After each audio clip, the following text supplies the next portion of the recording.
Hey, all you sick dogs and puppies. Just kidding, that's just a Carol Baskin reference. If you've watched some of that Tiger King stuff, it's crazy. Like, I thought there was crazy people out there, but this, there's even crazier than you thought kind of people out there. Anywho, let's get on to the nitty gritty to the video. So as you can see, I'm in my truck again, but for different reasons. I might be door dashing later, but for now, I am over by DC because my wife has a medical procedure being done today, and I needed to bring her over because she'll be under anesthesia and she's going to need a ride home. But because of the coronavirus and all that happy distancing crap, I can't wait in the building for her. I have to wait outside. So what better chance to talk to you guys and update you on what's going on? It's week 11. We've lost 3 more pounds. We are now at the total of 65.4. Now, that measurement was taken 2 days ago, so it could be even more than that, but I just got off work this morning, and I usually eat before I leave work, just to make sure I get my breakfast in within an hour, so it'd be redundant to come home and try to weigh myself because I've already eaten. I only like to weigh myself when I wake up at home, before I intake anything, and also after I expel them things, because I'm always one of those that wakes up and have to pee. If that's TMI, I'm sorry, but everybody wakes up and has to pee, so you just go pee, right? So we're week 11, 65.4 pounds, but there has been some changes. Dun dun dun. I'm not going to keep telling you the diet remains the same, because it hasn't. In the last week since my last vlog, I have talked with my surgeon's physician assistant, or PA if you'd rather, and we talked about how things were going, quick update on everything that's been going on, the good, the bad, the happy, the sad, all that stuff, and it went well. I'm glad we got to talk. Obviously it was a virtual meeting because coronavirus, but it was nice because I didn't have to get dressed and go, well, I mean, I was wearing clothes, but I didn't have to get dressed to go in town, and I just sat on my couch and talked to him on my phone. After that meeting, we had a virtual meeting with the dietitian. This wasn't the same dietitian that I've been seeing, but she was very nice. Apparently she's one of the top dietitians at the main office, where I don't go usually. I'm in a sub office off to the side. But it was very nice to talk to her. This was our actual first meeting, but we sat there, we had a nice long conversation, kind of got to know each other, then talked about where we've been, what we've been doing, how we've been doing with it, how we feel about it. What changes have we noticed? Have we noticed anything that hurts or irritates the belly when you eat it? She went ahead and released me from having to, how do I want to word that?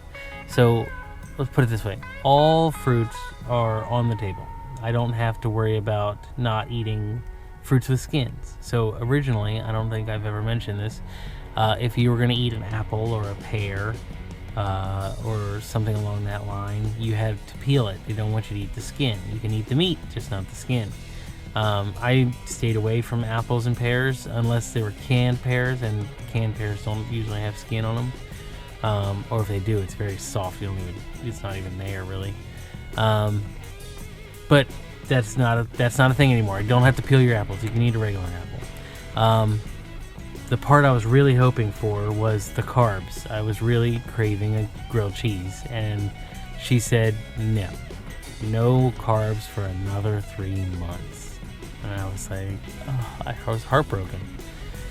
But we've already done 3 months. We've actually done over 3 months, because even though it's only week 11 post-op, there was 2 weeks that we did pre-op that was no carb. So we've gone 13 weeks without carbs already. What's another 12, right? Do I miss them? Absolutely. Do I still want to grilled cheese? Yeah. It would be nice to have just like a piece of bread or some rice, especially when you're eating like stir-fry vegetables. Stir-fry vegetables always taste better with rice. You know what I mean? But I understand the concept. Carbs, we don't want to use the sugar from carbs to start with because we want our body to rely on the proteins. First point. Second bullet point, all they are is empty fillers when it comes to calories. Yes, you're getting some nutrients, but not much. The rice, the bread, the pastas, they're just going to fill you up. You're not going to get your protein in.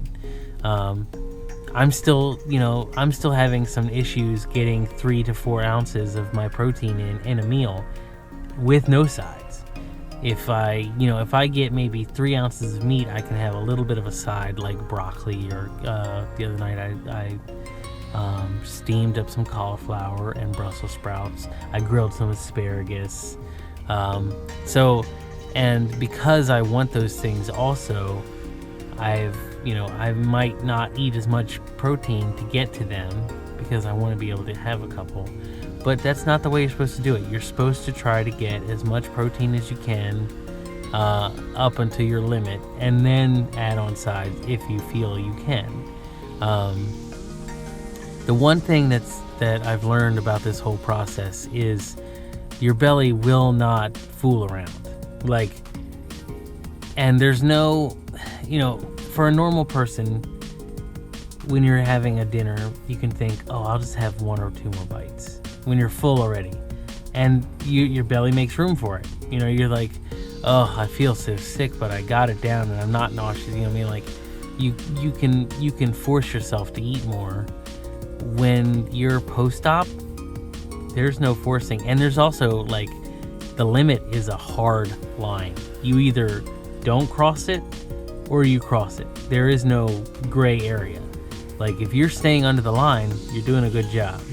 If you cross that line, you will be punished 100%. If it's not physical pain and nausea, it's straight up vomiting. Your body just goes, nope, you cross the line, blah, everything's up. And you have to give your chance. You have to give your belly a chance to tell you, you're getting close. You know what I mean? It's one of those, check yourself, you're getting close. So that's why they take the 30-30-30 rule. 30 minutes before a meal, you don't drink anything. Make sure your stomach is empty so you can get your protein in. Eat your meal over 30 minutes. Don't force it all in 2 minutes and think, okay, I'm good.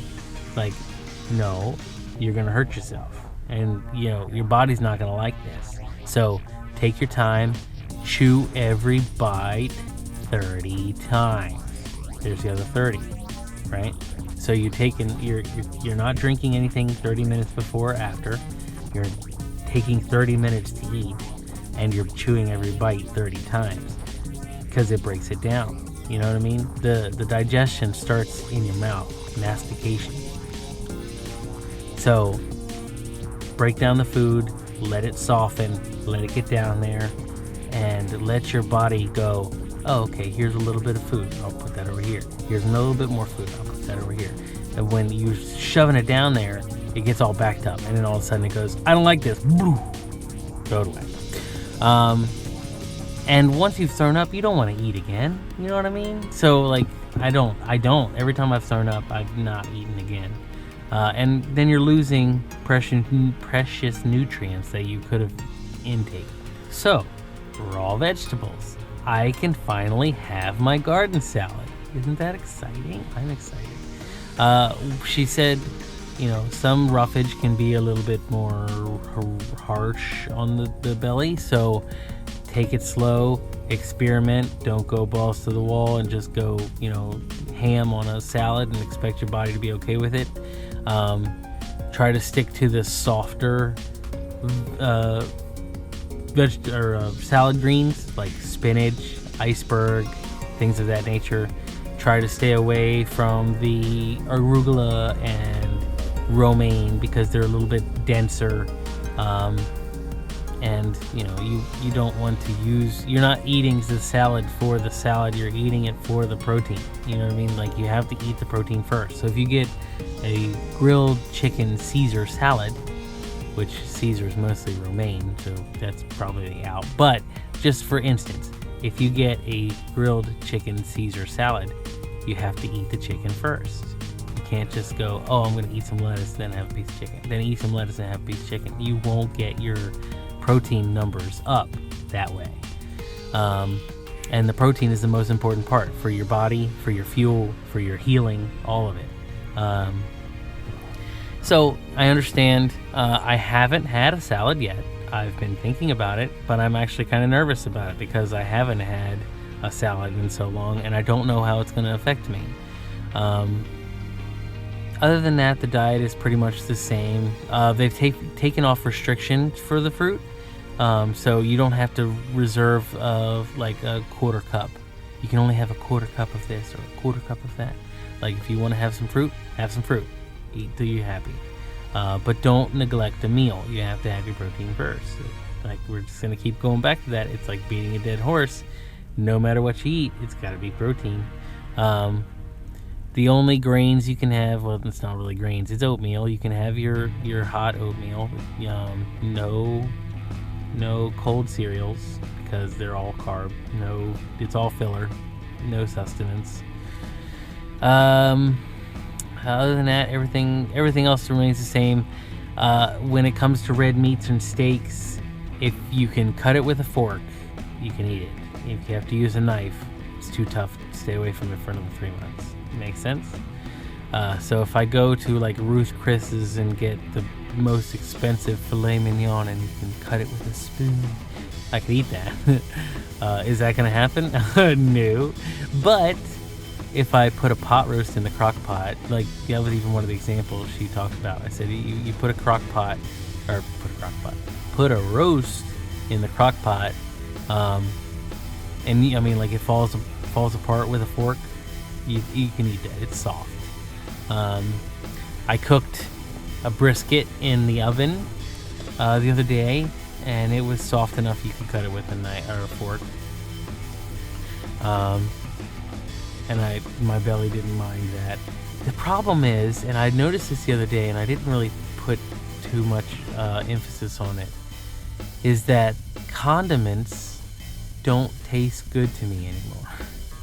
Like, ketchup's too sweet, and mustard's really tart, and mayonnaise is just like, meh, you know what I mean? Like, I still want to try them, and I haven't had a sandwich. I just mean, like, when you roll, like, I was taking turkey lunch meat, right? And I'm rolling it up with a little bit of cheese in the middle, and I would squirt just like a line of mustard down the center for flavor, because I used to make turkey and mustard sandwiches, you know what I mean? I made one with the mustard, one without. The one without tasted better to me. The mustard didn't add anything to it. I didn't like it. When I was eating the last of my brisket yesterday, I would love to have it with, I wanted some A1. So A1, top notch. Hasn't changed in my heart or my mind or my taste buds at all. I love A1. And I wish I could have had a little bit for the end of the brisket. But I did have some baked beans. Now, if you mix the brisket with the baked beans, it was fantastic. But I tried so many different things because, so the brisket had gotten a couple days old. It was in the fridge. It was leftovers. And it had gotten a little harder, and it lost a little bit of its flavor because it had been reheated a couple times. So I was just looking for something to up the flavor and make it a little bit more palatable. But I was at work, and the condiments are very, slim. So I had at my disposal ketchup, mustard, tartar sauce, hot sauce. What else? I think that was about it. Oh, horseradish, just straight horseradish. Now, if I go get a roast beef sandwich from Arby's, I used to put the horsey sauce on it, with Arby's sauce though. But and I was thinking, well, horsey sauce is horseradish sauce, So let's just try the brisket with a little bit of horseradish. So I put just the tiniest little amount on the corner of the plate, put a little bit on the brisket piece. Did nothing. I didn't like it. Ketchup did nothing. I didn't try mustard because I thought that would be weird.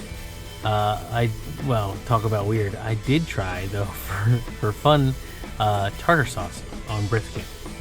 Not good. Don't do it. I didn't like it. I mean, maybe you will. It's not for me. The whole time I'm eating it, I'm thinking, man, I wish I had just a little bit of A1, just like a drop, just enough to enhance the flavor.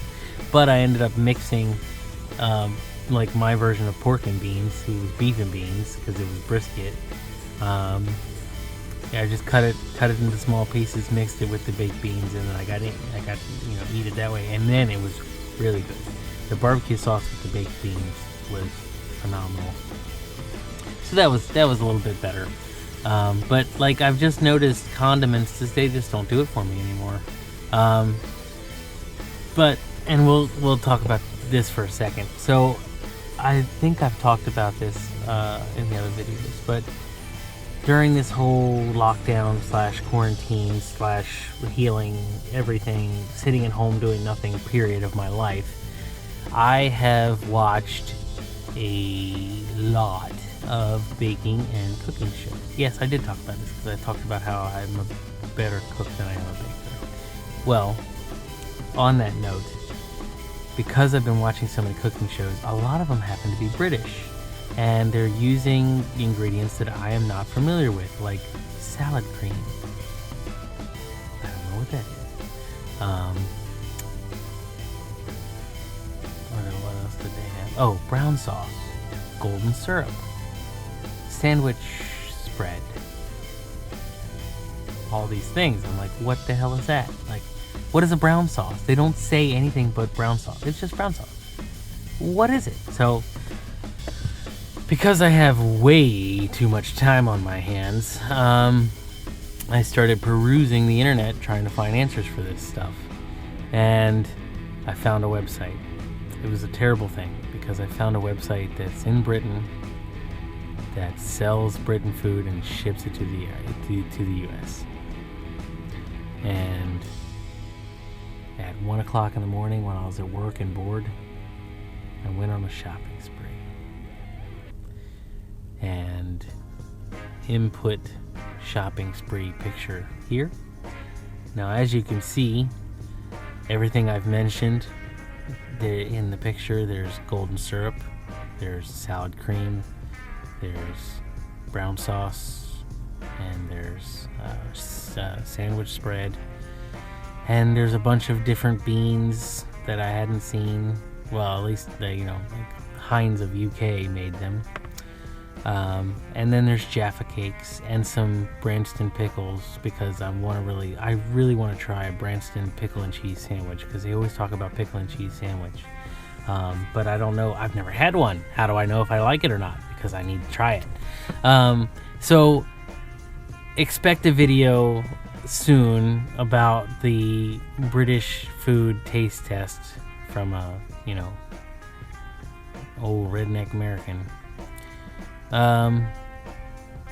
But so yeah, I bought a bunch of stuff that I still can't eat, and now thankfully the shelf life on this stuff is pretty good, so I don't have to worry about it. Also, some things that were in the picture that I'm thinking of off the top of my head because I don't have the picture in front of me.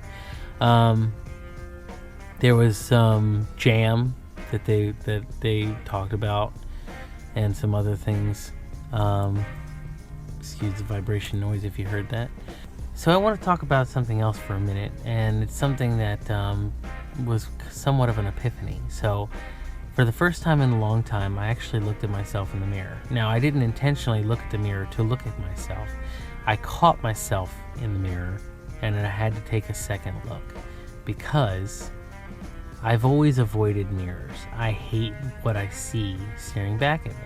My face isn't bad, but everything but my face irritates me. My body size, my body shape, like just everything about myself I don't like. I'm not a self-lover, okay? But I was walking past a mirror and I caught the profile view of myself at work. Now, the the mirror at work has, it's a little bit of a lower mirror for handicap requirements. So the mirror is like mid-thigh and up. And I'm walking past and I caught the profile in my peripheral. And I looked and I had to take a second. I had to take a second look. I had to, because I wasn't actually believing what I was seeing. It was the first time post-surgery that I actually looked at myself and went, wow, I'm a lot smaller than I used to be. Like, there's still that weird disconnect between my brain and my body and everything, because I don't feel any different. I feel more alive. I feel more happy. I feel more awake. But I just attributed that to diet and sleep. I'm sleeping so much better. My snoring has gone away. I wake up rested. It's amazing. I love it. I didn't realize how sluggish I was until I started getting restful sleep. And the next thing I knew, oh, wow. Like, this is what waking up rested feels like. This is great. I love it.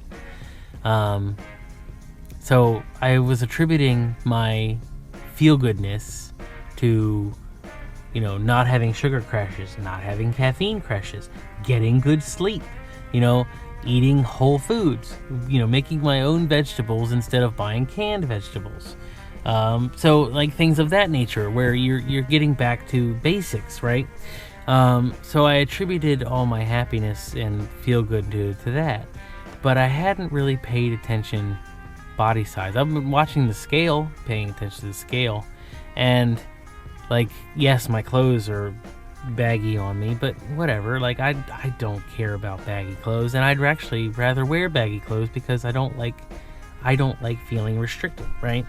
So I've been happy with it, but I'm walking past this mirror and I see just, peripheral, like, what? And I look, and I'm standing looking dead on to the profile view, and wow, I am a lot smaller than I was. Like, I was getting to that point where my back would come down. You get that natural curvature at the shoulder blades, right? And then that little indent at the, let me come back a little bit so you can see what I'm talking about. So you have neck, shoulders bulge, lower back comes in, and then your butt comes out a little bit, Well, I was getting like not very much curvature in the lower back because it was all fat, and then I had a huge rump, and my legs huge, and then of course on the front, you got the natural curvature of the rib cage, and then the belly would come out a little bit and then go back in, but yet my legs were still big, so it's not like it was all belly up front. And you can see in the pictures in the beginning that I was an all-around just big dude. And I never liked it, but at the same time, like, I didn't dwell on it very much. It was like I'd see myself go, ugh, and then walk away and just live my life.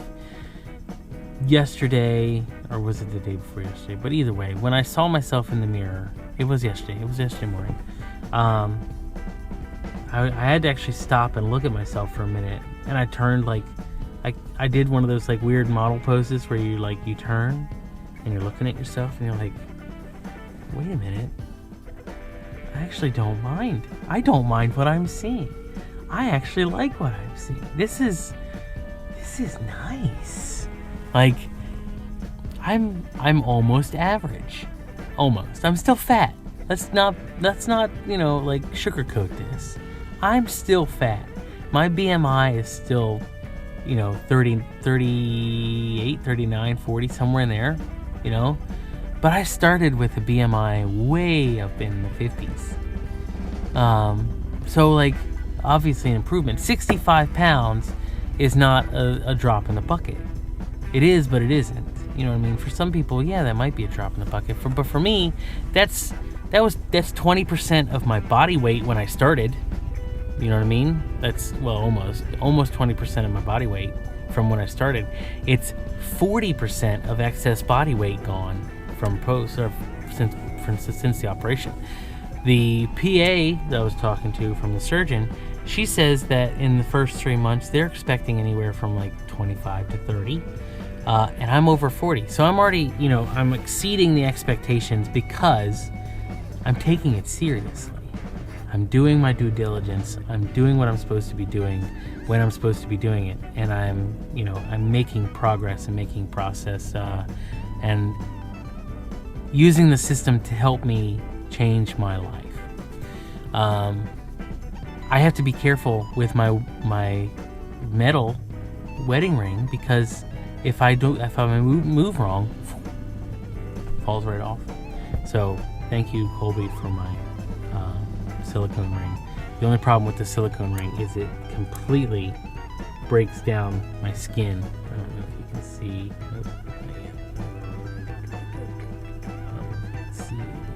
The dry skin. But you know what? Small price to pay. I'm not going without my ring. I've worn my ring for 6.5 years. I've had this ring on my hand every day. Not this ring, but I've had a ring on my hand every day for 6 years. I'm not gonna not wear it. But that's what I think about. I look down, I see my ring, I think about my wife. I'm happy with her. I am a truly happily married man. So if that you can take anything away from that, I think that's all for now. Week 11, 65 pounds. I have no idea what my pant size is because I'm still wearing my old pants, but they are getting ridiculously hard to tighten with a belt because there's just so many crumples and wrinkles around the waistline that it's not really doing its job. A little kid trying to put their parents' clothes on is what I'm starting to look like. It's bad enough that, I'm clean shaven on the sides. I miss my beard a little bit, but it'll come back. I don't know what my face would look like with a beard now that it's smaller and you can actually kind of see my jawline. I still have a double chin. Just not all the time. Alright. Thanks for listening. I will see you all in the coming fall in the Big Rock Candy Mountains. If you don't get that reference, you haven't watched Oh Brother, Where Art Thou? Or listen to bluegrass music in general. I love bluegrass music. I'll see you all this coming fall in the Big Rock Candy Mountain. I hope I don't get copyright strike for that. But anyway, thank you all for coming. Thank you all for listening for what I have to say, rambling on. Today is a different kind of day because I'm stressed because my wife is in a procedure and I can't be there. I'm here. I mean, she's just in that building right over there, but I can't be there with her. She was there for me with mine. I mean, like, to the moment they started wheeling me out of the pre-op, and the moment I remember waking up in the PACU, like, there was a little bit of gray area where I was in and out in the PACU. But, like, as soon as I was able to get in a room, boom, she was right there. And I wish I could be that way for her right now, but they won't even let me sit in the waiting room. Can't be in the building. It sucks. Anyway, Colby, if you're watching this, I love you. And I'm worried about you, but I'm looking forward to when you come out of there. Okay, guys, I'll see you in a week. Peace.